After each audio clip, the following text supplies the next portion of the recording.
इस फिगर में आप देख सकते हैं कि हमारे पास 3 कंसेंट्रिक सेल्स दिए गए हैं जिनके मासेस m1, m2 और m3 रेस्पेक्टिवली हैं।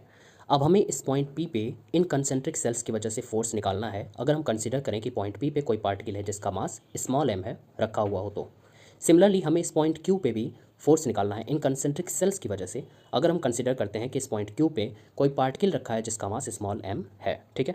तो सबसे पहले हम पॉइंट P को कंसीडर करेंगे।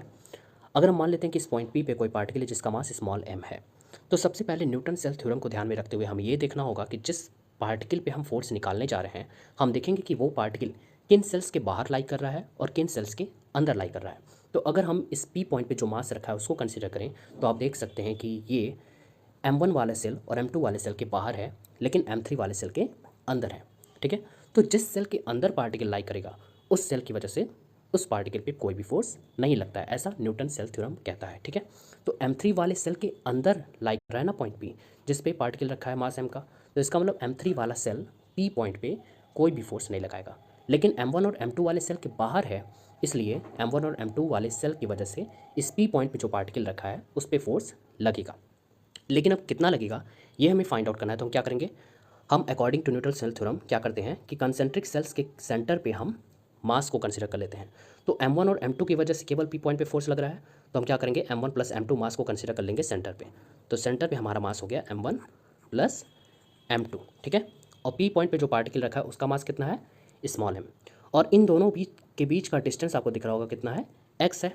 तो न्यूटन्स लॉ ऑफ ग्रेविटेशन से जो फोर्स हो जाएगा P पॉइंट पे वो कितना हो जाएगा, capital G into m1 plus m2 into small m divided by इन दोनों के बीच का जो डिस्टेंस है उसका स्क्वायर, तो x का स्क्वायर।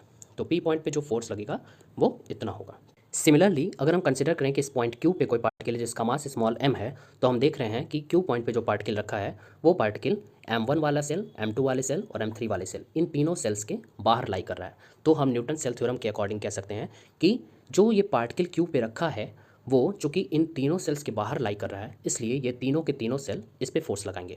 अब कितना फोर्स लगाएंगे उसको कंसीडर करने के लिए हम क्या करेंगे, फाइंड आउट करने के लिए हम सेंटर पे कंसेंट्रिक सेल्स के सेंटर पे कंसीडर कर लेंगे तीनों के मास को। तो m1 plus m2 plus m3, ये हो गया हमारा सेंटर पे मास।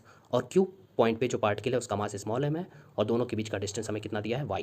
तो हम Newton law of gravitation use करेंगे और Q पॉइंट पे जो फोर्स हो जाएगा वो कितना हो जाएगा, capital G into m1 plus m2 plus m3 into small m divided by distance का स्क्वायर, तो y का स्क्वायर।